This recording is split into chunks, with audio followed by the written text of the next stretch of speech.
ओम शांति। आदि रत्न चैप्टर 7। दादी हृदय पुष्पा। आपको प्यार से सभी टिक्कन दादी कहते थे। आपका अटूट निश्चय, बाबा से सच्चे दिल का प्यार और दृढ़ विश्वास बेहद सेवाओं की नींव बना। बेंगलोर में रहकर आपने पूरे कर्नाटक की सेवाओं का कार्यभार संभाला। बाबा के हजारों बच्चों की पालना करते हुए आप बहुत लाइट रहती थी। आपके अंदर उमंग उत्साह भरपूर था। आपने बेंगलोर में एक रिट्रीट सेंटर बनाया और वहां भागीरथ के मुख से कैसे ज्ञान गंगाएं निकलकर सारी सृष्टि को पावन बना रही है, यह दृश्य मॉडल के रूप में प्रस्तुत किया। एक बड़े शिवलिंग में आध्यात्मिक संग्रहालय बनाया, जो आज बेंगलोर के दर्शनीय स्थलों में गिना जाता है। आपके द्वारा निकाले हुए अनेक रत्न बाबा के यज्ञ की बेहद सेवाओं में समर्पित हैं। आप दादी चंद्रमणि की लौकिक में बड़ी बहन थी। आप 15 जुलाई 1996 में भौतिक देह का त्याग कर अव्यक्त वतनवासी बनी। दादी हृदय पुष्पा जी का जन्म सिंध हैदराबाद में हुआ। इनके पिता रत्नचंद सुरतानी लंका देश की राजधानी कोलंबो में कपड़े तथा बिस्तरों की दुकान के मालिक थे। माता जी का नाम सीता था, जिनके 9 बच्चे थे। पहली संतान थी बच्ची, जिसका नाम था बड़ी लक्ष्मी। दूसरी थी बम अर्थात पार्वती। तीसरी थी छोटी लक्ष्मी। चौथी थी किक्की। 5वीं थी टिक्कन अर्थात हृदय पुष्पा जी। 6वां था तीर्थ। 7वीं थी मोतिल अर्थात चंद्रमणि जी। 8वां था परसू, जो नवनंद की गोद में गया था। और 9वीं थी पारी अर्थात पार्वती। इनमें लक्ष्मी, टिक्कन, मोतिल और पारी ईश्वरीय यज्ञ में समर्पित हुई थी। दादी हृदय पुष्पा बचपन में ईश्वर के ध्यान में जहां बैठती थी, वहां बैठ ही जाती थी, उठती ही नहीं थी। इसलिए टिक्कन नाम पड़ गया। दादी हृदय पुष्पा जी के शब्दों में उनके ईश्वरीय ज्ञान में आने की कहानी इस प्रकार है।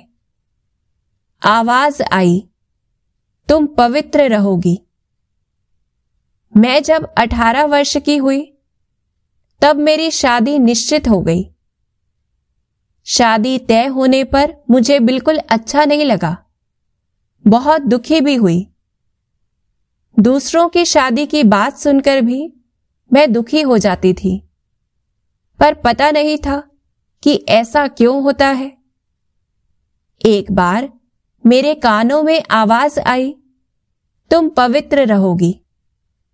सुनकर प्रश्न उठा, शादी हुई तो पवित्र कैसे रहूंगी? निश्चित समय पर शादी हुई, लेकिन पति जब से शादी हुई तब से ही बीमार था। 6 मास तक एक नर्स की भांति मैंने देखभाल की, फिर विधवा हो गई।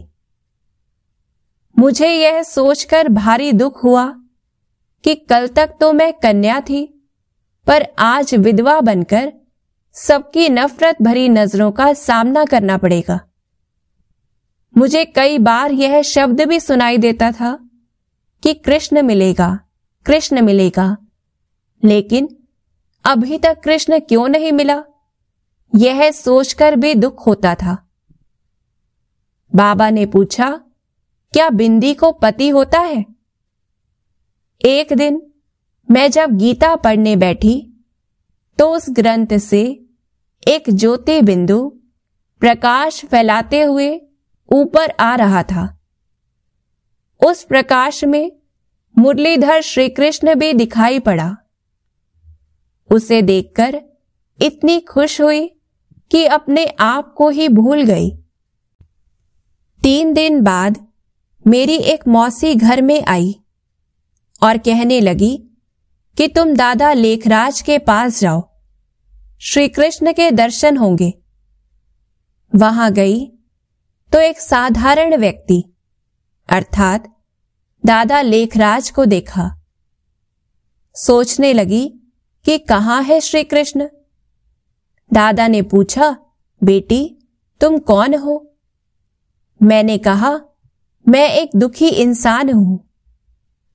बाबा ने पूछा, शरीर में बात करने वाला कौन है?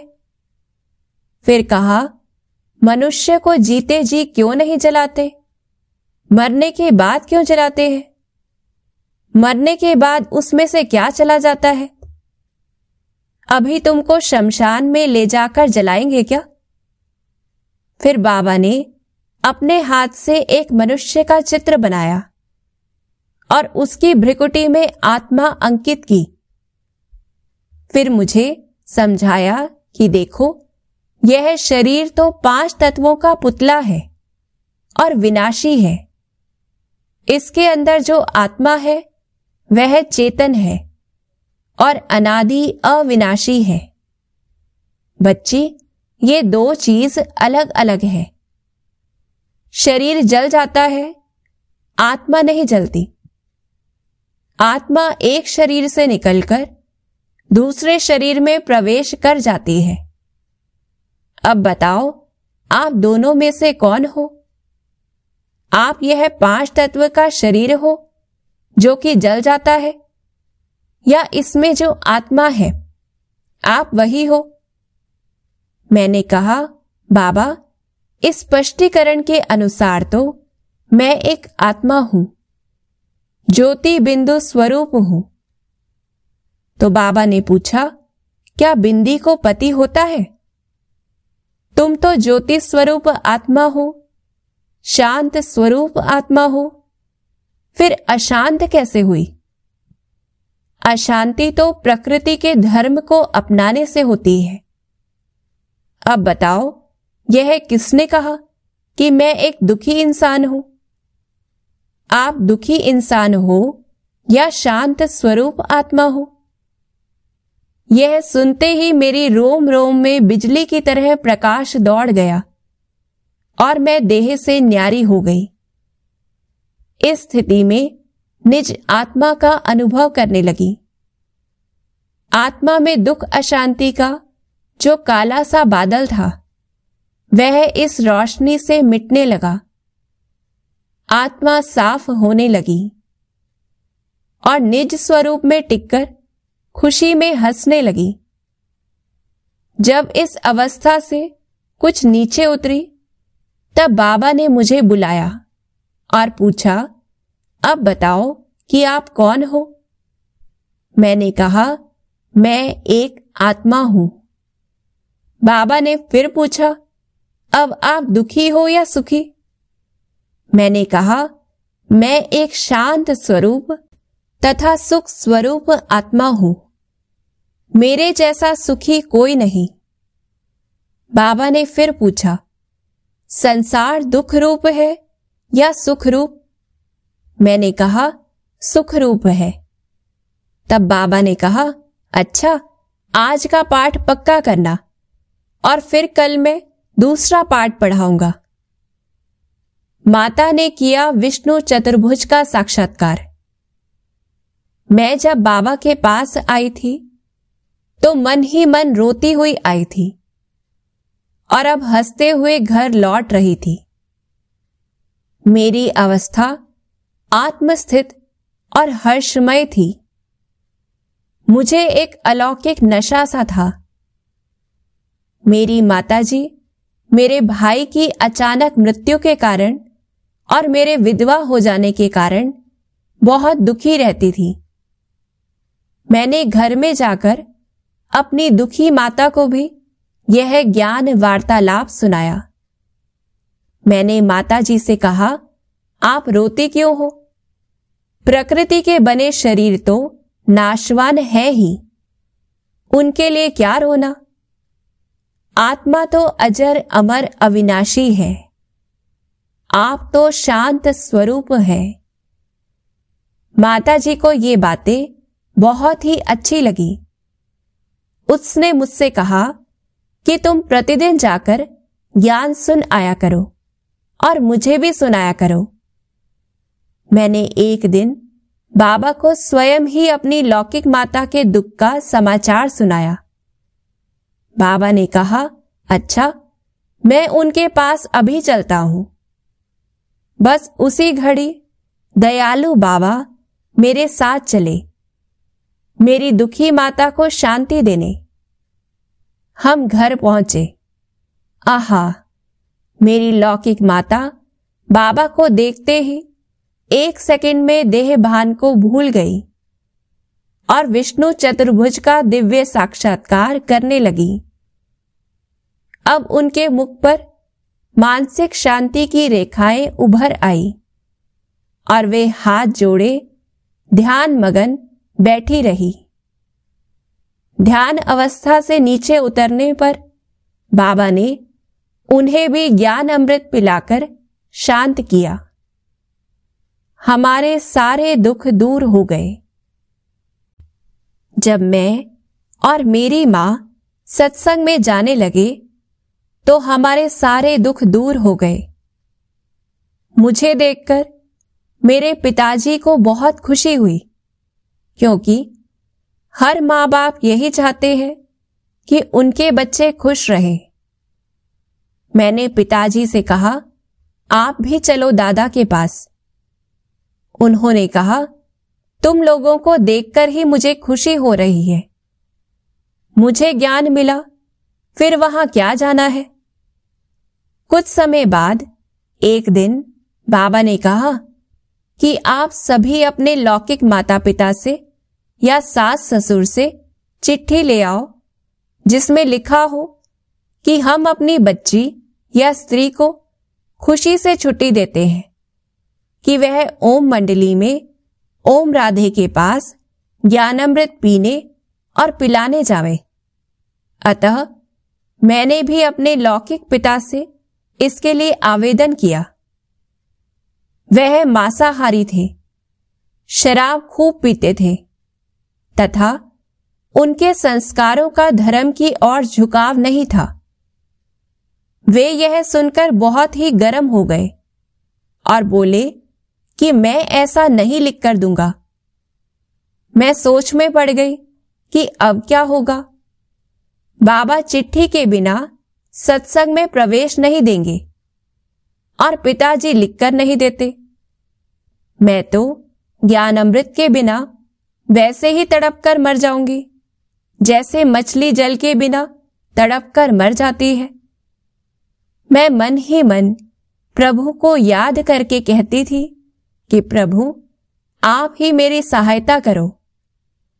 आखिर एक दिन मैंने लौकिक पिता को कहा कि आपको बाबा ने याद किया है। पिताजी चले बाबा से मिलने। यह बात सुनते ही हमारे पिता का मन मोम की तरह पिघल गया। वे कहने लगे, दादा इतने बड़े व्यक्ति हैं, यदि वे मुझे बुलाएं तो ऐसा नहीं हो सकता कि मैं न जाऊं। मैं आज ही आपके साथ चलता हूं। मेरे पिताजी एक बहुत बड़े कुल के थे और मेरे ससुराल का भी हैदराबाद में अच्छा ही मान था, परंतु दादा की ओर से मिलने का संदेश सुनकर उन्हें सम्मान देते हुए मेरे लौकिक पिता मेरे साथ चले। मैंने बाबा को जाकर समाचार दिया कि लौकिक पिता आए हैं। साथ ही यह बताया कि वे कुछ दिन पहले मुझे पत्र लिख देने से बिल्कुल इनकार करते थे। बाबा उनसे मिले। बाबा ने उनसे कहा, क्या आप जानते हैं कि आपकी यह पुत्री यहां क्यों आती है? आज इसके जीवन में जो शांति है वह इसे कैसे मिली। बाबा ने उन्हें थोड़ा ज्ञान दिया और फिर ओम राधे को कहा कि वह उन्हें और अधिक विस्तार से ज्ञान स्पष्ट करे। पिताजी शाकाहारी बन गए। ओम राधे ने उन्हें समझाया था कि आप चेतन आत्मा हो। यह शरीर आपका एक मंदिर है। क्या मंदिर में कभी मांस का भोग लगाया जाता है? कभी मूर्ति या जड़ चित्रों को शराब की भेंट करते हो? इस प्रकार ओम राधे जी ने उन्हें ऐसे प्रभावशाली तरीके से समझाया कि उनका जीवन ही पलट दिया। उन्हें अपनी अंतरात्मा में ऐसा महसूस हुआ कि उन्होंने मांस, शराब आदि का सेवन करके तथा क्रोध और अशुद्ध व्यवहार आदि से बहुत पाप किए हैं। साथ साथ उन्हें इस बात का मनन करते हुए एक अनोखा आत्मिक नशा भी चढ़ा कि मैं शरीर रूपी मंदिर में रहने वाला अपने आदि स्वरूप में एक चेतन देवता हूं। मन में दोनों लहरें लेकर वे घर आए और उन्होंने शराब की बोतलें उठाकर बाहर सड़क पर फेंकनी शुरू कर दी। वे विलायती शराब की बहुत कीमती बोतलें थीं। उन्हें बोतलें फेंकता देखकर उनका लौकिक भाई बोला, दादा, आप इन्हें सड़क पर क्यों फेंकते हो? हमको दे दो। मेरे पिताजी ने कहा, जो पाप का काम हमने छोड़ दिया वह आपसे भी नहीं कराना। उस दिन से लेकर पिताजी शाकाहारी बन गए और घर में अशुद्ध भोजन का निषेध हो गया। सारा परिवार समर्पित हो गया। जब मैंने देखा कि हमारे लौकिक पिता के मन में अब ज्ञान का रंग लगा है, तो मैंने फिर वह पत्र लिख देने के लिए कहा। मेरी लौकिक बहन जी तथा माता जी भी पत्र लेना चाहती थी। हमें आश्चर्य भी हुआ और बहुत खुशी भी हुई जो पिताजी ने कहा कि मैं आप सबको अभी ज्ञान अमृत पीने पिलाने की छुट्टी देता हूं और साथ में यह भी पत्र में लिख देता हूं कि मैं स्वयं भी ज्ञान अमृत पिया करूंगा। उन्होंने हमें सहर्ष वह पत्र लिख दिया और बाद में हमारा सारा कुटुंब ही इस ईश्वरीय ज्ञान में तन मन धन सहित समर्पित हो गया। बाबा मुझे कहते थे, बच्ची, बाबा ने आपको अच्छी तरह पहचाना है, ऐसे और कोई पहचान नहीं सकता। बच्ची, तुम मेरे दिल का अनमोल फूल हो, इसलिए मैंने तुम्हें दिल नाम दिया है। ऐसे कहते कहते बाबा ने मुझे स्वमान में स्थित किया था। आदत अदालत में डाल देगी। प्यारे बाबा ने मुझे सुस्ती पर बड़ी युक्ति से जीत पहनाई। मैं रोज अमृत वेले उठती थी, परंतु नींद के झुटके खाती रहती थी।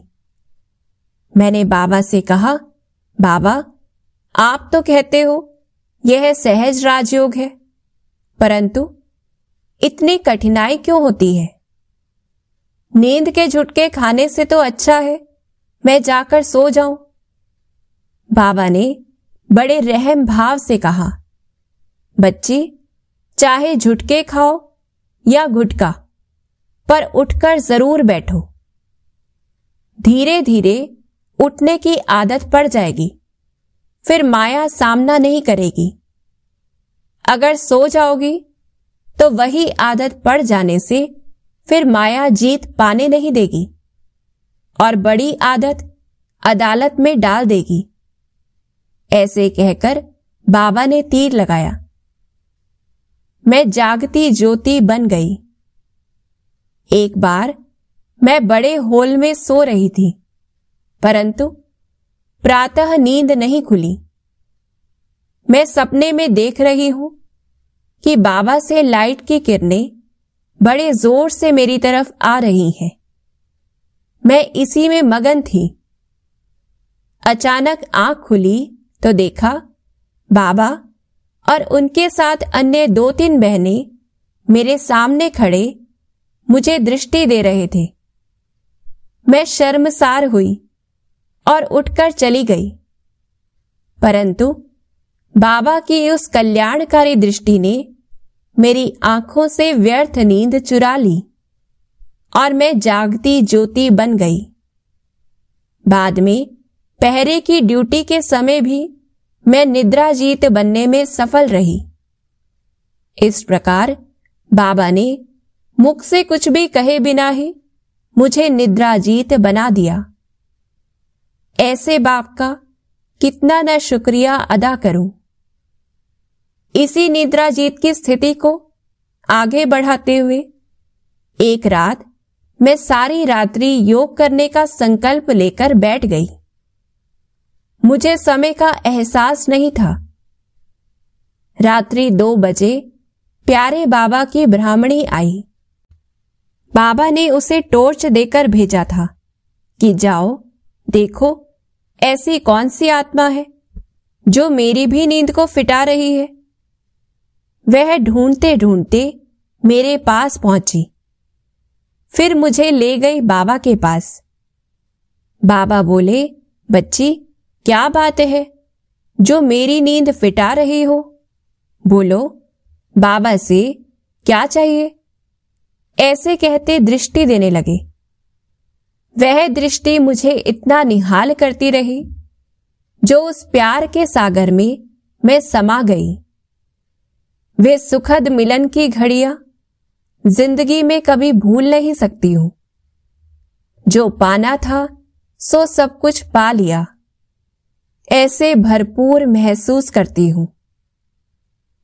बाबा की युक्ति। यज्ञ में एक छोटी कन्या बाबा की याद में नहीं रह पाती थी। उसको बाबा ने एक सेवा दी थी। वो कौन सी सेवा थी, सुनकर आपको भी आश्चर्य लगेगा। वो सेवा थी हर 5 मिनट में बाबा को आकर पूछना, बाबा आपको शिव बाबा याद है? वो पूछने के लिए आई। बाबा ने धन्यवाद दिया। मेरे सामने ही 3-4 बार आकर पूछ गई तो मुझे वंडर लगा। मैंने पूछा, बाबा यह छोटी कन्या आपको ऐसे क्यों पूछती है? बाबा ने हंसते हुए कहा, बच्ची यह बच्ची शिव बाबा को याद नहीं करती, इसी बहाने उसको याद आ जाएगी, इसलिए बाबा ने यह युक्ति रची है। प्यारे बाबा ने निरअहंकारी हो बच्चों के कल्याण के लिए ऐसी युक्तियां भी रची। अपकारियों पर उपकार। प्यारे बाबा अपकारियों पर भी कैसे उपकार करते थे, यह सब हमने बाबा के चरित्रों से सीखा।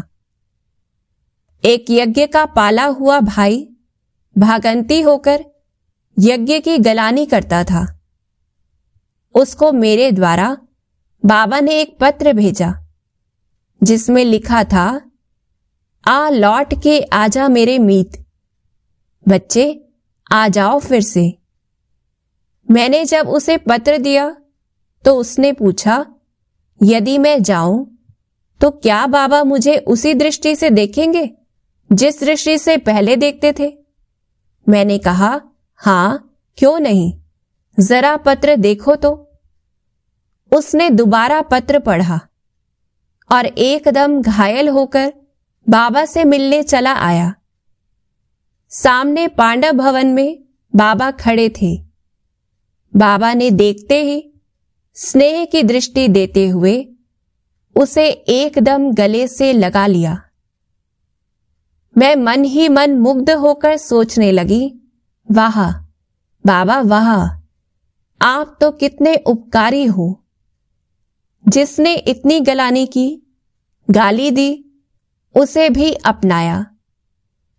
वह भाई भी कहने लगा कि बाबा सचमुच भगवान है, जिसने मुझ जैसे पापी विकारी को फिर से अपना लिया। यह था अपकारी पर उपकार करने का दृश्य। यज्ञ के घोड़े। कराची में 14 वर्ष तपस्या करने के बाद हम माउंट आबू में आ गए। यहां हम 400 भाई बहनें संगठन में रहते थे। मन वचन कर्म में रूहानियत थी। परमात्मा की याद के सिवाय किसी व्यक्ति, वैभव, पदार्थ की याद नहीं आती थी। एक की ही याद में मग्न थे। देवताओं जैसा सच्चा जीवन था। अपने को बहुत हल्के तथा प्रकाश की काया में अनुभव करते थे। निरंतर शांति की अनुभूति में डूबा हुआ त्यागी, तपस्वी और सेवाधारी जैसा जीवन था। बाबा ने इस यज्ञ को राजस्व अश्वमेध अविनाशी रुद्र गीता ज्ञान यज्ञ नाम दिया।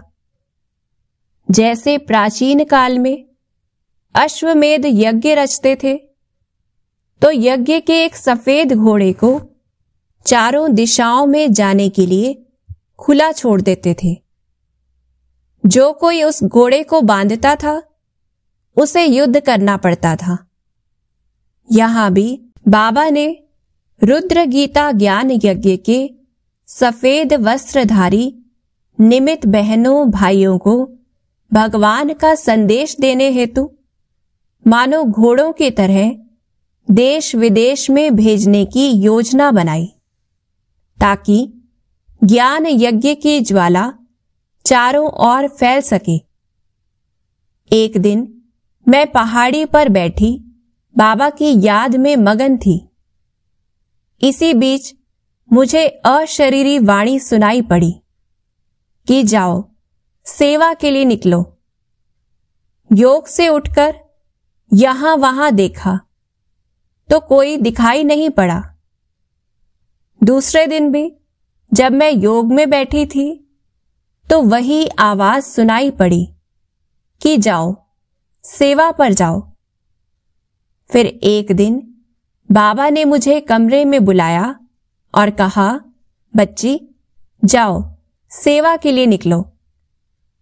दक्षिण भारत में मेरे लाखों भक्त हैं, उनको मेरा परिचय दो। वहां मेरे भोले बच्चे हैं, जाकर उनकी सेवा करो। इस प्रकार बाबा ने मुझे सेवा अर्थ बैंगलोर भेजा। जगदम्बा सरस्वती का बैंगलोर में आगमन। एक बार माउंट आबू में जगदम्बा सरस्वती का बैंगलोर आना हुआ। मैं सोचने लगी कि वो यज्ञ माता, जिनको प्यार से सभी यज्ञ निवासी मम्मा कहते हैं, वो आ रही हैं। तो उन्हें कहां बिठाऊं, कैसे स्वागत करूं? उस समय मुझे प्रेरणा मिली कि तुम ज्वेलरी स्ट्रीट में जाओ। उसी अनुसार जब मैं वहां पहुंची, तो वहां एक मकान था। उस मकान मालिक को भी कुछ प्रेरणा मिली थी। जब मैं उससे मिली, तो उसी प्रेरणा अनुसार उसने सारा घर दिखाया। वह भाई जगदम्बा का पुजारी था। जब उसे मालूम पड़ा कि चैतन्य जगदम्बा आ रही है, तो खुशी खुशी अपना घर भी दिया और गाड़ी भी दी। बाबा ने निमंत्रण पत्र का सैंपल भी भेजा था, वह भी छपाना था। छपाई के काम के लिए भी बाबा ने टचिंग दी। कमर्शियल स्ट्रीट में एक प्रेस थी, उसमें जाने के लिए प्रेरणा मिलते ही मैं वहां गई। प्रेस का मालिक भी जगदम्बा का भक्त था। उसने खुशी खुशी छपाने की सेवा करके दी। इन सब खर्चों के लिए कोई कोई निमित्त बनता गया। बाबा ने एक माली को भी प्रेरणा दी। वह फूलों का हार देकर गया। स्वागत के लिए सारी तैयारियां हो गई। मम्मा को स्टेशन से ले आए और स्वागत करते हुए ज्वेलरी स्ट्रीट में ले गए। मम्मा का गला मालाओं से भर गया था। जगदम्बा सरस्वती की प्रकृति दासी हो गई थी। मकान मालिक ने मम्मा के सामने फल रखे और कहा, मैं आपका पुजारी हूं। आप चेतन आई हो, स्वीकार करना। मेरी गाड़ी भी सेवा में लगाना और मेरी ग्लास की फैक्ट्री है, उसमें भी चरण रखना। लेकिन मम्मा को उस भाई का वह महल पसंद नहीं आया और मुझे कहा कि बाबा का जो सेवा स्थान है मुझे वहीं ले चलो। मम्मा को लेकर मैं सेवा केंद्र पर आई। सेवा स्थान बहुत ही छोटा था। मुझे बहुत संकोच हुआ। अपनी चारपाई मम्मा को आराम करने के लिए दे दी। मम्मा ने कहा, बाबा ने कहा है अगर बच्ची तकलीफ में हो तो उसे ले आना। यह सुनकर मैंने कहा, युद्ध के मैदान से कायर सिपाही भागते हैं, मैं नहीं भागूंगी। बाबा ने भेजा है, मरूंगी जीऊंगी यहीं पर। एक बल एक भरोसे पर रहूंगी। इस प्रकार कुछ दिन सेवा करके फिर मम्मा वापस चली गई।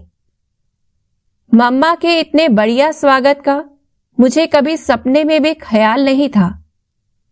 आज उसी स्थान पर बाबा का सेवा केंद्र चल रहा है, जहां अनेक आत्माएं लाभ ले रही हैं। और उस चौक अर्थात सर्किल का नाम ही सरकार ने जगदम्बा सरस्वती सर्किल रख दिया है। पहले उस सर्किल का नाम क्वाड्रल सर्किल था। बाबा ने अंग्रेजी में बुलवाया। एक बार सेवा केंद्र पर एक व्यक्ति आया, मुझसे मिला और कहा, I want piece of mind. उस समय मुझे अंग्रेजी नहीं आती थी। आई माना क्या, वांट माना क्या, पीस माना क्या, कुछ मालूम नहीं था। मैं 1 सेकंड के लिए फंक हो गई। फिर मन ही मन बाबा से कहा, बाबा आपको ही सहयोग देना है। मेरी इज्जत की रक्षा आपको ही करनी है। इस आत्मा को जो चाहिए वो आप ही मेरे मुख से कहलवाना। ऐसा संकल्प करके योग में बैठ गई। उसी घड़ी बाबा ने मेरे मुख के द्वारा अंग्रेजी में सारा ज्ञान समझाया। इस प्रकार उस भाई ने साप्ताहिक पाठ पूरा किया। वह भाई भी अंग्रेज भाई के नाम से प्रसिद्ध हो गया। जब बाबा अव्यक्त हुए, ब्रह्मा बाबा के शरीर छोड़ने से 1 वर्ष पहले मेरे लौकिक माता पिता ने शरीर छोड़ा था। पिताजी ने यज्ञ में संपूर्ण समर्पण किया था, इसलिए अंत में भी त्रिमूर्ति का साक्षात्कार करते हुए कहा कि मैं जा रहा हूं। मेरा बुढ़ापा खत्म हो रहा है। मुझे पुष्पक विमान में ले जाने के लिए त्रिमूर्ति आते हैं, इसलिए कोई रोना नहीं। यह बात 1968 की है। उसके बाद 1969 में बाबा अव्यक्त हो गए। जब बाबा अव्यक्त हुए तब मैं नेहरू नगर में थी। मन डावाडोल था। 4-5 दिन से रोज अनुभव होता था जैसे कि बाबा बुला रहा है, बच्ची मेरे पास आ जाओ। रात को 2 बजे मैं उठकर बैठ जाती थी। साथी बहनें पूछती थी तो मैं कहती थी मुझे बाबा बुला रहा है।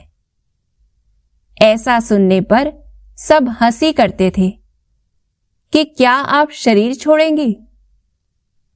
उस दिन इतवार था, भट्टी रखी थी। भोग लगाने बैठी तो काफी रोना आ रहा था, बहुत दुख हो रहा था। पता नहीं योग भी नहीं लग रहा था। फिर बाबा के कमरे में जाकर खूब रोई। फिर महसूस हुआ कि अव्यक्त बाप दादा आए। मेरे सिर पर हाथ फिराते हुए कहा, बच्ची रोती क्यों हो? आप जब पहली बार बाबा के पास आई थी और जैसी हंसी थी वैसे हंसकर दिखाओ। देखो बाबा आपके साथ है। अव्यक्त बाप दादा की मीठी दृष्टि लेते लेते वही हंसी मेरे चेहरे पर आ गई। फिर तो आबू से फोन द्वारा बाबा के अव्यक्त होने की सूचना मिली और साथ में यह भी कहा गया कि जो कुछ होता है ड्रामा अनुसार होता है, ड्रामा में निश्चय रखो। फोन पर ही आबू आने के लिए कहा गया था, सो मैं आ गई। फिर ड्रामा की भावी समझ अपने को संतुष्ट कर लिया। एक दिन जब मैं क्लास करा रही थी तो एक बुजुर्ग व्यक्ति आया और बोला, मुझे भगवान ने भेजा है कुछ यादगार काम करने के लिए, इसलिए मैं आया हूं। देखने में तो वह ऐसा लग रहा था जैसे कोई भीख मांगने वाला हो, लेकिन वो बुजुर्ग कुछ पैसे भी लाया था। उसी के हाथ से यादगार बना हुआ वो शांति स्तंभ माउंट आबू में आज भी खड़ा है। बाबा द्वारा मैसूर के राजा की सेवा। भगवान उवाच 100% सच होता है। इसका भी सुंदर अनुभव हमने समय समय पर किया। बैंगलोर के भाई बहनों ने एक बार मैसूर के राजा को ईश्वरीय संदेश देने की योजना बनाई और मैं मधुबन में प्यारे बाबा से इस बारे में बातचीत करने गई। बाबा ने सेकंड में ही कहा, बच्चे राजा तुम्हें नहीं मिलेगा। परंतु भाई बहनों के 2-3 तार आ चुके थे, मुझे बुला रहे थे। बाबा ने साहित्य, टोली आदि देकर मुझे भेजा, परंतु वहां जाते ही अखबारों में खबर छपी कि राजा की मां मर गई है, इसलिए राजा किसी से भी नहीं मिलेगा। इस प्रकार भगवान उवाच सच साबित हुआ। फिर बाबा ने कुछ समय बाद राजा की सेवा का कार्यक्रम स्वयं बनाकर हमें दिया। उस अनुसार जाने पर राजा ने हमारा खूब सत्कार किया। बाबा द्वारा दिए झाड़, त्रिमूर्ति के चित्र हमने उसे सौगात में दिए। उसने भी गोल्डन तारों वाली शॉल हमें सौगात में दी, जो हमने बाबा को भेंट की। इस प्रकार बाबा त्रिकालदर्शी बन सेवा करवाता था। डॉक्टर ब्रह्मा कुमार नरसैया, ज्ञान सरोवर आबू पर्वत से दादी हृदय पुष्पा के बारे में इस प्रकार बताते हैं। बाबा से दिल जान से प्यार। दादी हृदय पुष्पा जी त्याग, तपस्या एवं गुणों की चैतन्य मूर्ति थी। वे बाबा को दिल जान से प्यार करती थी।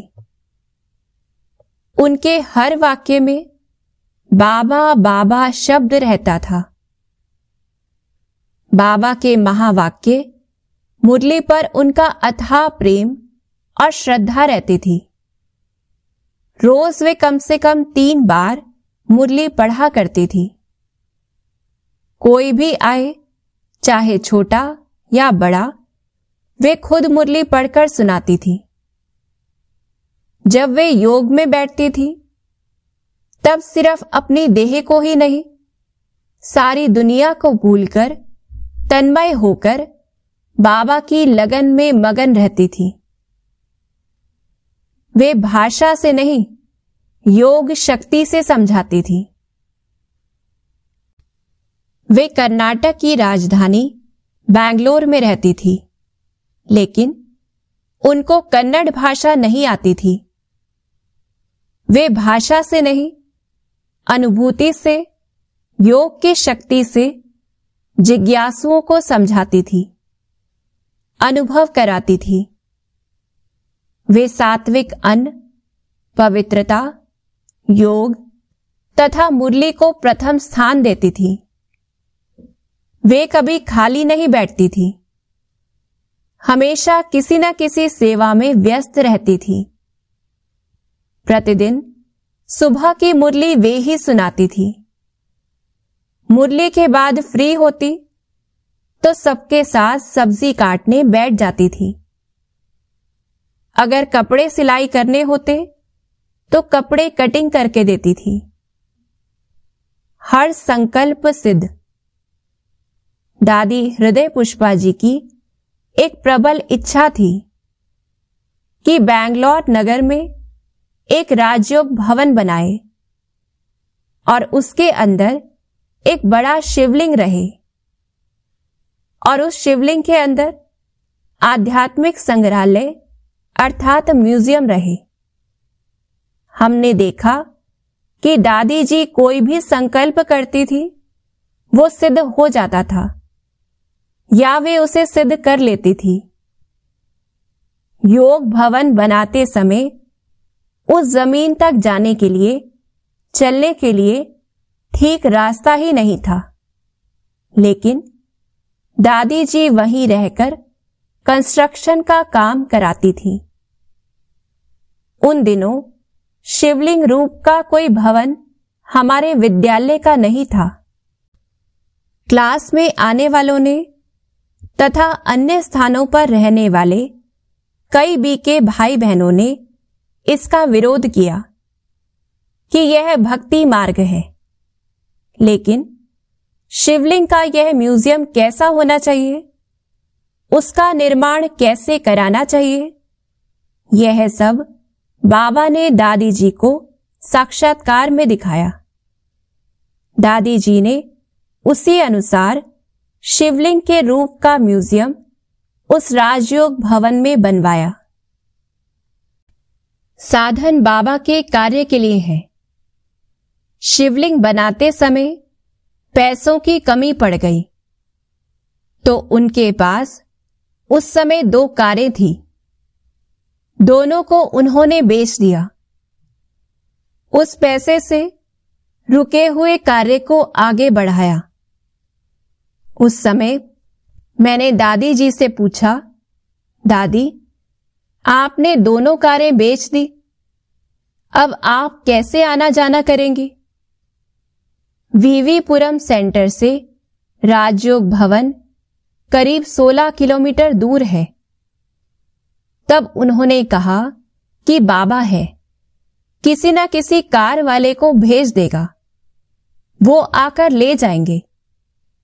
जो साधन हमारे पास है वो बाबा के कार्य के लिए है, न कि पर्सनल सेवा के लिए।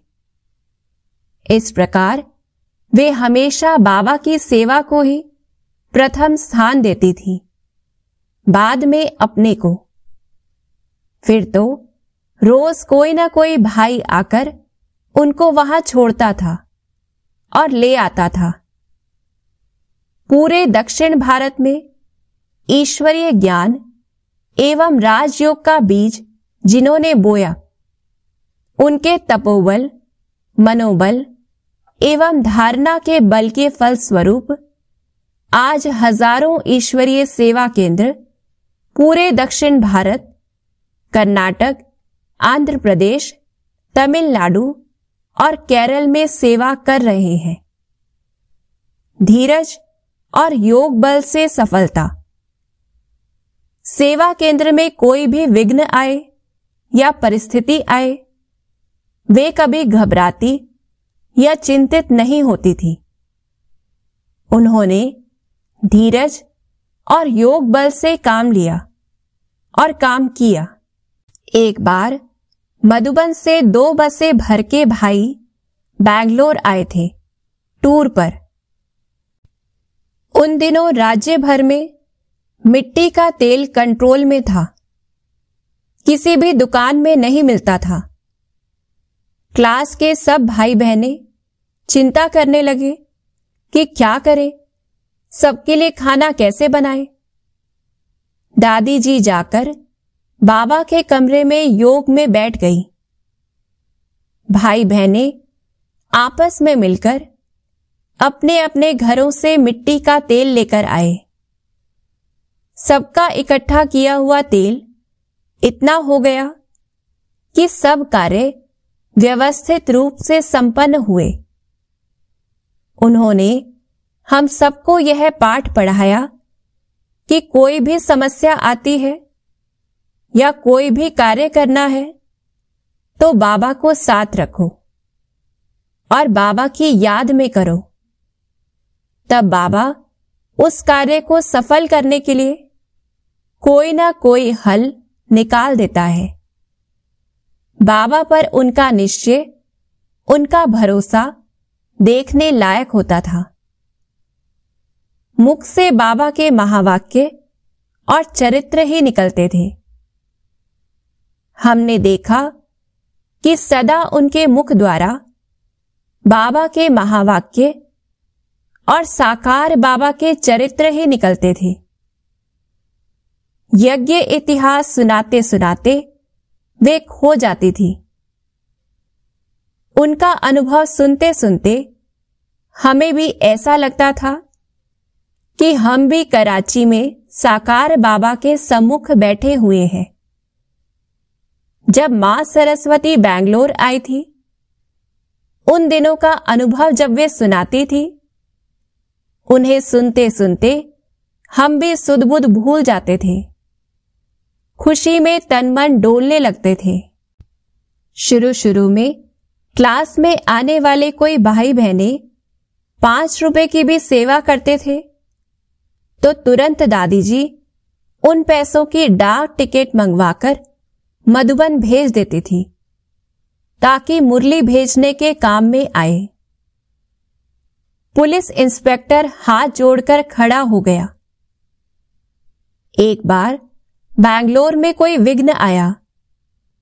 पुलिस इंस्पेक्टर दादी जी से इंक्वायरी करने सेंटर पर आया। उस समय मैं भी वहीं था।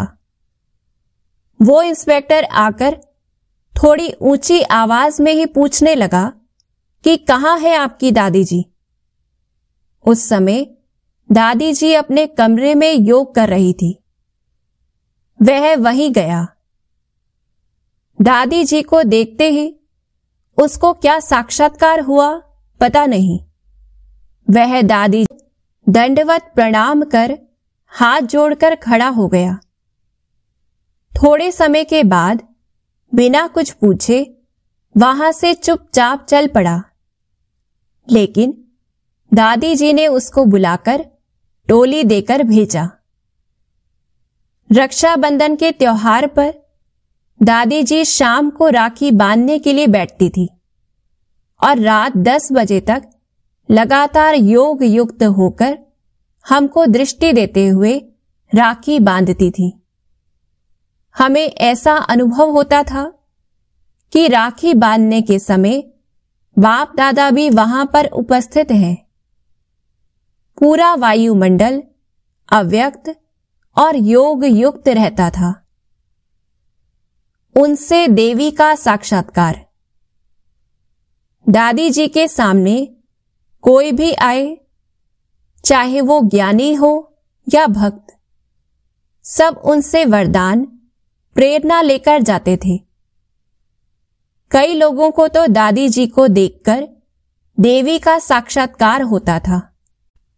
इस प्रकार दादी हृदय पुष्पा जी एक ऐसी महान आत्मा थी जिनमें बाबा के प्रति अटूट प्रेम और संपूर्ण निश्चय था।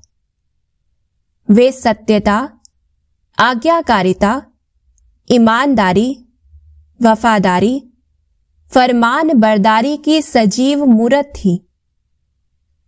दादी जी मुरली की दीवानी थी। वे सदैव योग युक्त रहती थी। देखने वालों को ऐसा लगता था कि वे परमात्मा के प्रेम में लवलीन हैं।